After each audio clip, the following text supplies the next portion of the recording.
Greetings to you and greetings to all of those who are joining us from wherever you may be joining us. And Baltimore, that's right, Baltimore in the house. Baltimore's in the house. Well, greetings to you, Terrence, and hope you are good and your family's good and all is well in your life.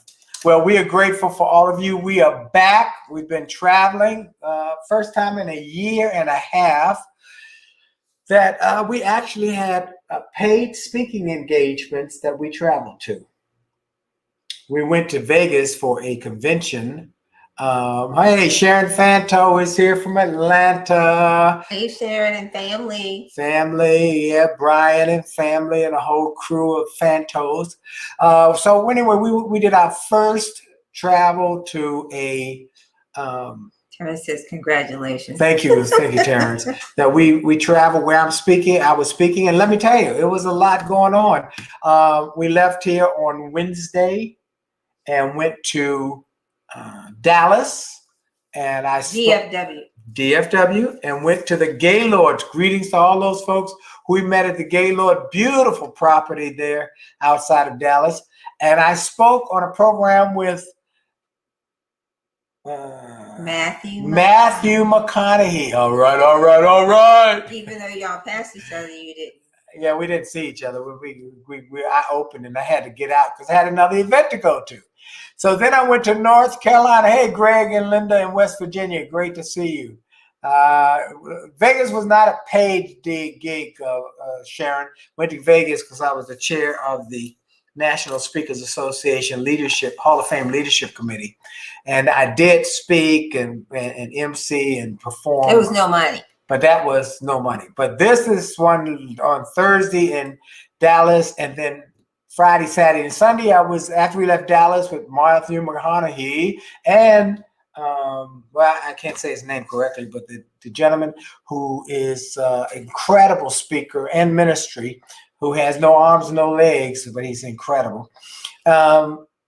He followed me, and then we had to leave.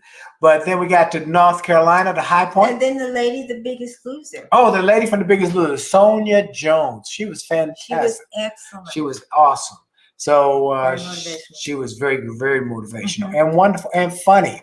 Then we went to High Point, North Carolina, where I was part of the ribbon cutting weekend for the Nito and Mariana Quibane Arena and Conference Center. My friend Nito Quibane has been the president of High Point University for the last year and a half, last 16 years, and they did just tremendous growth from 1,500 students to 6,000. Unbelievable. And what, 100 buildings? 100 buildings. Really, 100 buildings have been built since he's been president. 100 buildings.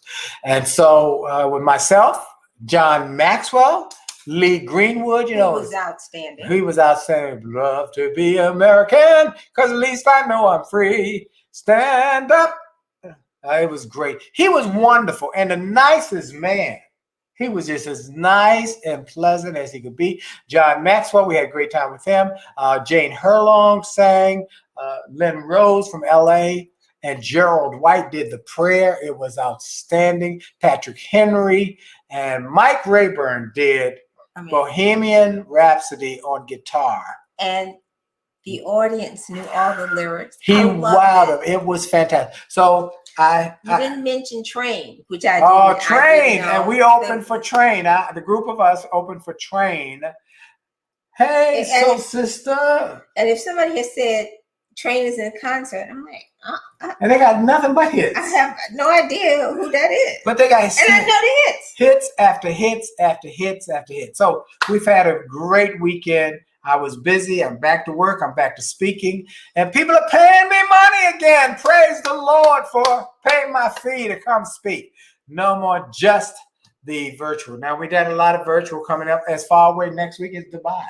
So we got a lot going on. Anyway, one of the things that we get questions from people everywhere, and they come up to us and say, we love your marriage show. And we always say the same thing. Really? You watch? Oh, yeah. We see it on Facebook, on YouTube. We watch it in replays and so forth. So It's great. Oh, I gotta say something to Scott Cooper. He met me back when I was on Jay Marvin's show, WLS Radio in Chicago. Sat back and set up for a comeback, 1995. Absolutely, Jay Marvin, one of my good friends, and my friend Zamira Jones was the general manager of that station, and that's how I was there and developed a great fan base and friends in Chicagoland. So great. All right. We got a lot of folks joining us from Instagram, a lot of folks joining us from Facebook Live and Instagram Live and all other places. Let's talk about what came out. And one of those conversations, I told people come up to us and say, I love what y'all do on Monday nights. I watch the replays, loving what you're doing about marriage. And it's interesting that one of those comments caught my attention. A gentleman said, really love the joy and camaraderie and the obvious affection you and your wife have. It's, it inspires me. And then said something that got my attention. He said, my wife is great, but she's something not great. He says, my wife is very nice, nice, but she's got issues. And I realized that many couples have that same conversation. My husband is a great provider, but there's no romance in him. He's not romantic. My wife is beautiful. I've heard this one from a guy one time. He said, my wife is fine, but dumb as a rock. I heard a guy say that one time. He said she was dumb. I would not tell anybody. I know. You wouldn't think people would say that, but he said she's beautiful, she's fine, she boom, boom, bam, bam, got all of the curves in the right places, but she's dumb as a rock. Well, I hope she does the manage money. That's all. And I realize people use the word but in their relationship. And what we want to talk about tonight is getting them big butts out of your marriage. Keep them from messing up your marriage. And the word but is an interesting word because I asked Dee, who I call my Google. And Google said, oh no. Or she knows that, when I need a question answered, I call Dee. I say, Dee, what's the answer to this question? She's like, you're going to ask me, is it a conjunction or a prepositional phrase? I'm like, I wasn't an English teacher. You were a teacher, though? I wasn't an English teacher. But you were a teacher. Yes or no? Guilty or not? I'm thinking about it. So she's my Google. So when I called Google, I said, Google, D. Is but. What is it? Is it a preposition? What is it? She said, I'm not sure. So I went to the other Google. I went to the internet and looked a number of places. And what we used to have when I was growing up, World Book Encyclopedia. It no longer exists. I know, but my mama used to sell it. Sell it. She sold that. That's put us through college. Mm-hmm. All right. So in the English language, the word but is used for multiple purposes. Mm-hmm. It can serve as a conjunction, a preposition, an adverb, or a noun. In conjunction, this word is commonly categorized. Conjunction. What's your function? There you go. It's under conjunction because it can connect two clauses together and form a single sentence. In the sample, she stumbled but didn't fall. Okay, it's going one way and bringing it back the other. The word but links together the clauses. She stumbled and didn't fall, and is therefore considered as a conjunction. So but is a linking word. Yes, it can use to introduce something contrasting with what has already been mentioned. For example, he was called, but he did not answer. Or it can be used to indicate the impossibility of anything other than what is being stated.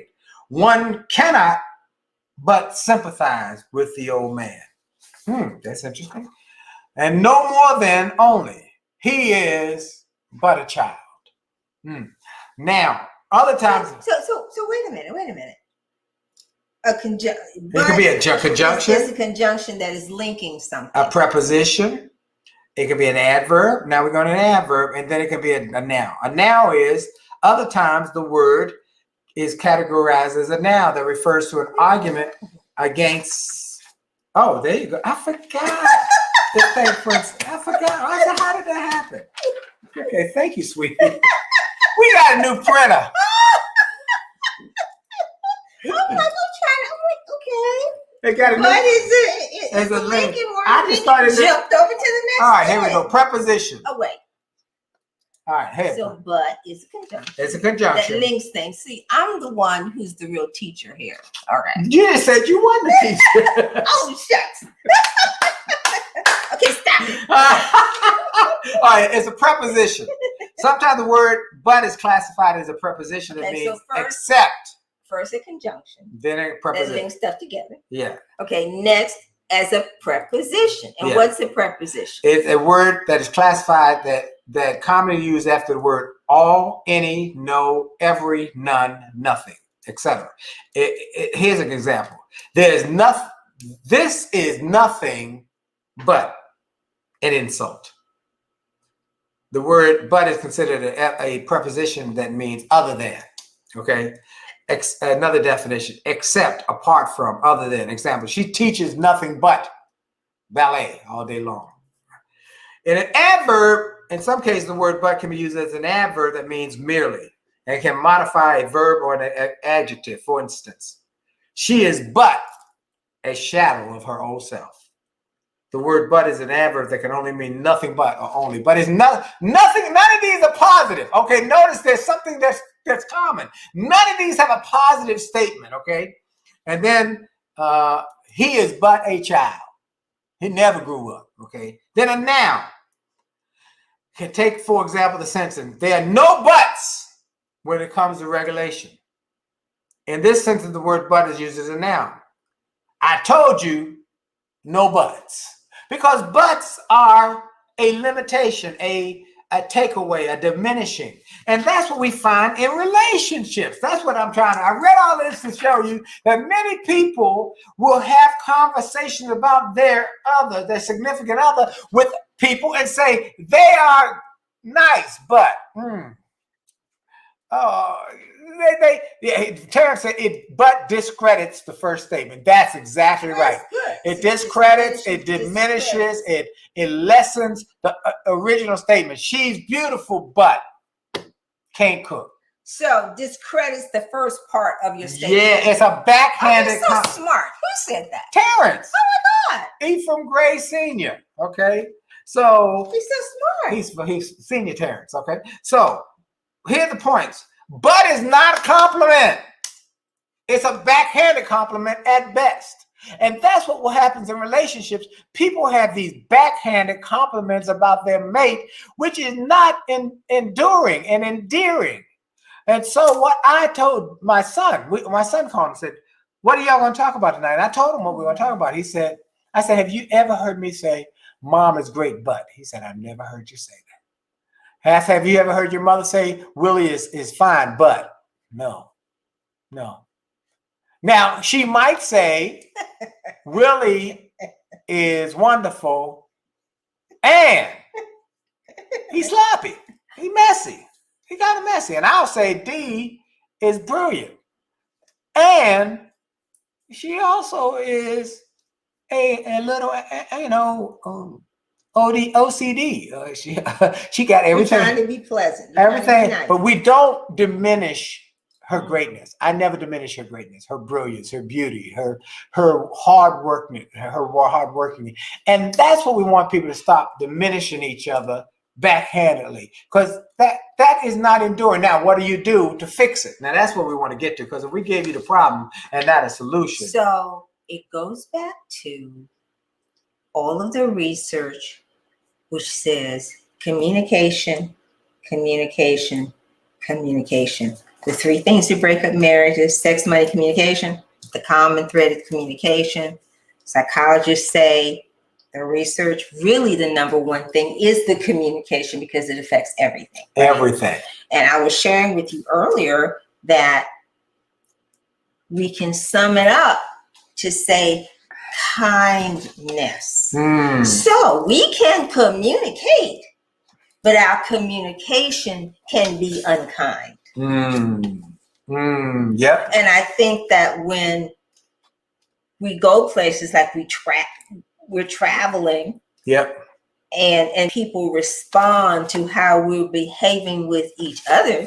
We walk together, we hold hands. Yes. We say kind things to each other. Kind words. Or like the other morning when you were preparing for service. So you went to the facility early because you had to rehearse.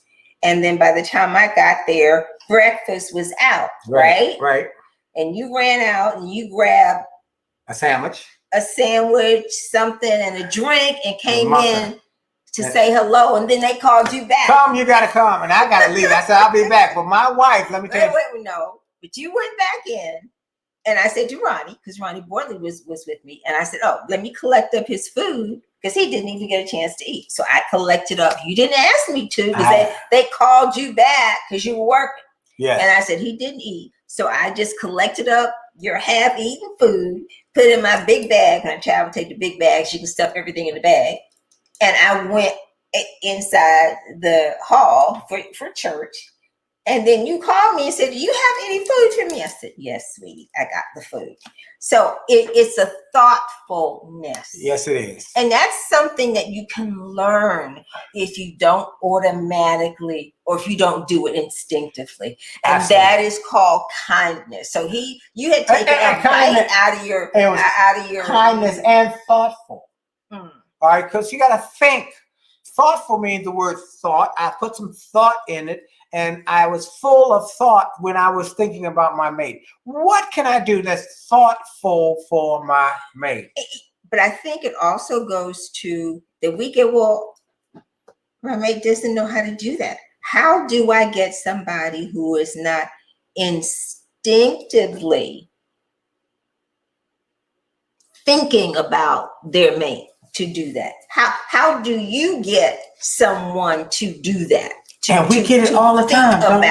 And so I have to say, I would say you must be, first of all, you got to recognize that, okay, this is a concern. And then you have to decide that it's important, and you have to study your mate. Well, we were with Nito Cobain, and he has on all of his buses. He is so super. He is all so over the top. He said extraordinary by everything. But that's what I want to go with that word. Extraordinary. Extraordinary, he said, is a choice. And having an extraordinary relationship is a choice. Being an extraordinary partner is a choice. And you choose to treat your partner, your mate, your loved one with thoughtfulness, with being nice, being caring, going the extra mile, getting their food, not saying, oh, well, they'll get their own when they get it. The thoughtfulness and that's what we want to say, that your words have power. So I'm encouraging people that you've got to stop diminishing your mate through your words by saying they're great, but they are good providers, but get rid of the big old buts in your conversation that are messing up your marriages. Stop it. And look, if your mate says it, if you got somebody who is married to somebody who says, you want to say, hey, that diminishes me. And when you say but, when you do that, it diminishes me. But I think they're not aware. They're not aware. But I think they're not aware of it. And it goes back again to kind words. And well, how do you get aware of kind words if you're not aware of it? That's what you've already said. Well, your mate has to tell you, and then you have to not be taking it as and not say it to you in an ugly way. So let me read. Then that goes to being willing to say, when you said that, it made me feel like this. So goes back to all of these things we got in this book. We got something just about for every situation. I'm not going to say for everyone. We don't have a lot for abuse, but neither one of us have been abusive to each other or nasty to each other. I never even thought about being physical, put my hands on my wife. That ain't going to happen. But we have a lot of points in here that, well, let me tell you why, because she would kill me. She would kill me. I already know that. All right. Look, Terrence, you're so funny. He said, I like using the word but when it comes to fried chicken. This chicken is good, but I need another or two but with hot sauce. Terrence, you're funny. I love that. Okay, let me read to y'all a piece from our book that speaks right to a solution here. In chapter number 5, leave the drama with your mama. Now, by the way, everybody should have this book if you're in a relationship.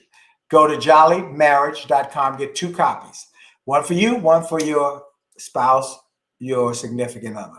And read it together at the same time. Not one read it and then pass the book to the other. You tell me what you think. No, read it together and talk about it through at the end of each chapter. Here's what chapter 5. Leave the drama with your mama. Drama and antidote number 1. Make your significant other feel significant.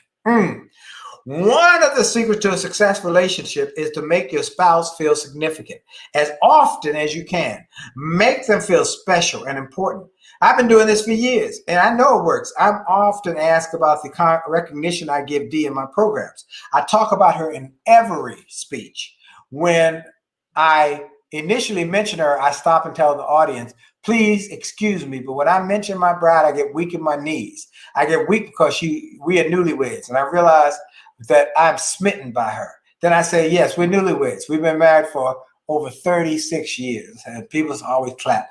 And how you say I'm a newlywed? Because I still got the 5 for her. That's how I would crawl over broken glass to get to her, and I've told her on numerous occasions that if you leave me, I'm coming with you.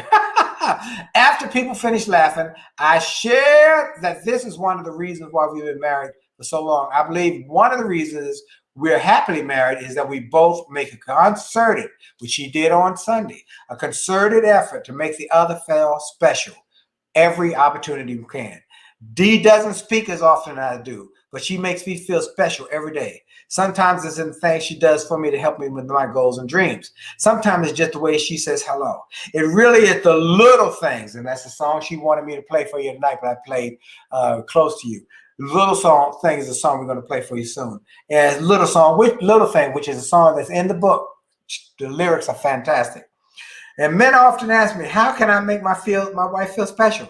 First, I suggest keeping your relationship top of mind. For example, when you wake up in the morning, say, I love you. Secondly, be thoughtful. We've already said it. Do little things that your wife enjoys, such as preparing her favorite snack and delivering it to her just because you can. These small gestures work for husbands and for wives, and they do not take a lot of extra work. They literally just take moments of your day to make your spouse feel better and let them know that you think they are awesome. But even if it does take extra work and time, it is always worth it. I have learned that if you treat her like a queen, she'll treat you like a king. Right out the book. jollymarriage.com. Get 2 copies. Get the bundle, in fact, so that your marriage can be enriched.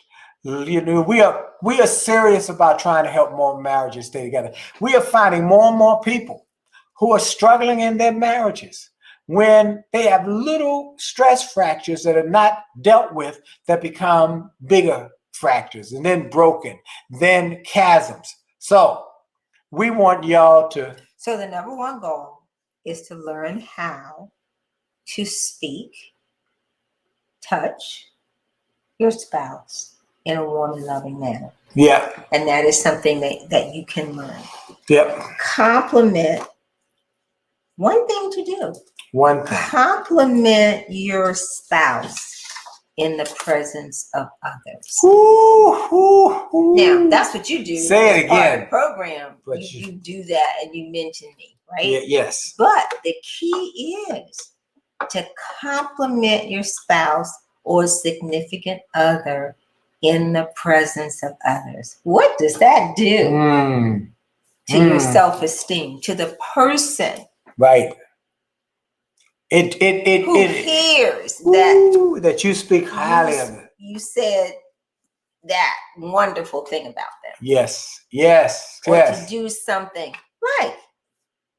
We were in the convention hall or something, and you during the concert or something, and you said, "Oh, Dee, could you go find my jacket?" I didn't say. Right. Go find your jacket yourself. Right. She did not say I that. did not say that. Because you were there, you were working on something. You said, "Oh, Dee, could you go find my?" Not a problem. I got the jacket.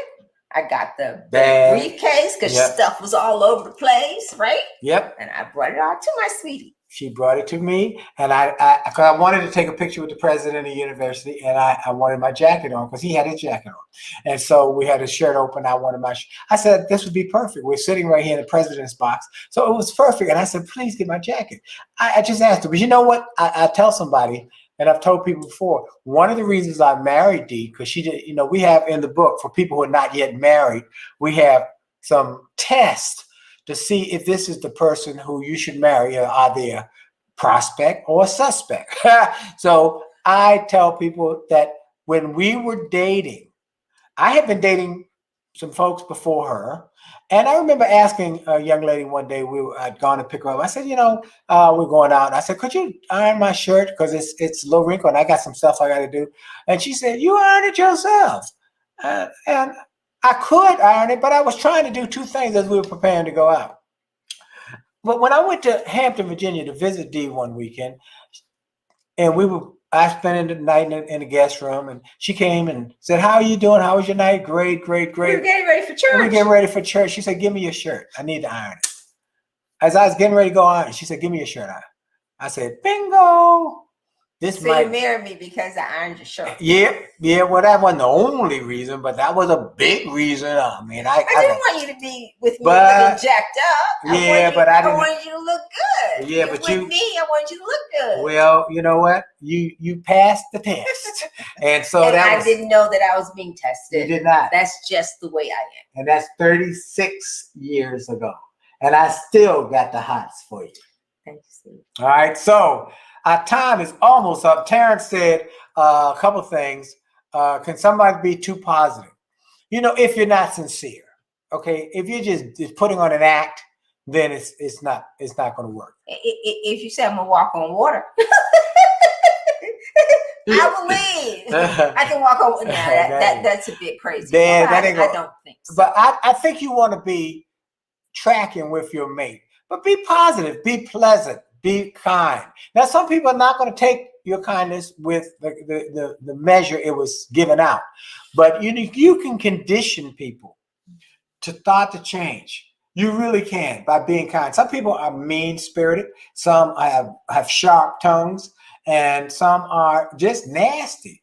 But all those things are learned. They are learned, and they can be unlearned. That's what I want to get to. One of the things that Maxwell talked about the whole week, the whole Wednesday on, really talked about a growth mindset. John Maxwell and Nito. Mindset says, I am open to learn.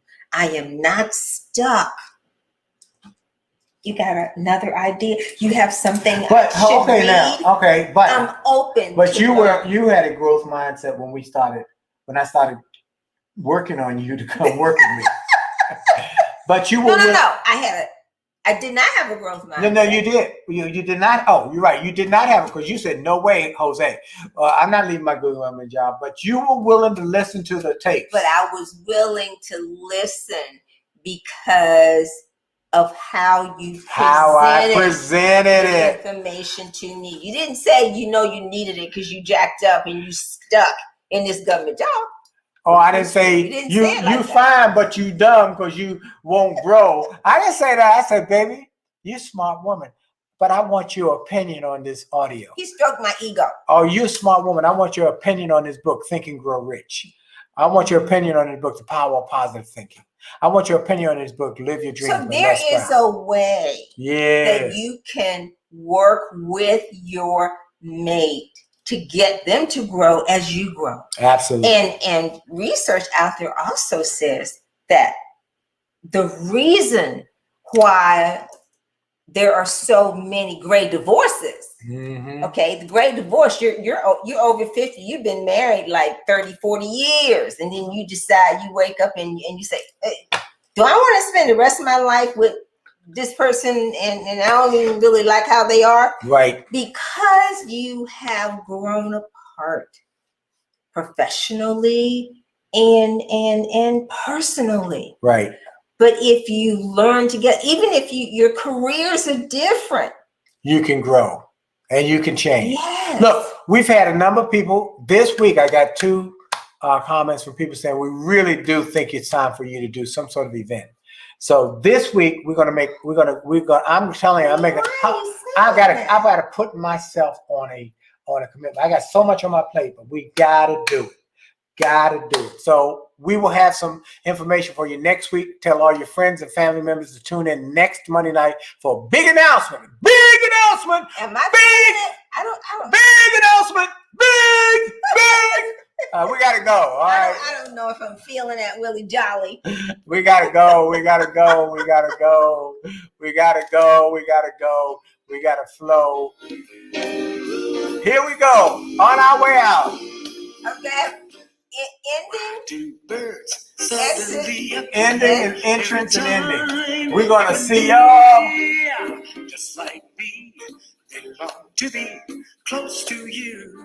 Hope y'all enjoyed this week's show. Send us an email. Let us know at info@williejolly.com. info@williejolly.com on Instagram. Send us an email on Facebook and on LinkedIn. Or those who are watching on YouTube. That's my music, by the way.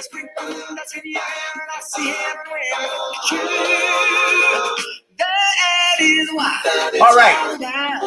JollyMarriage.com. Get the book. Get 2 copies. See y'all. God bless you. We out. See ya. Jolly out.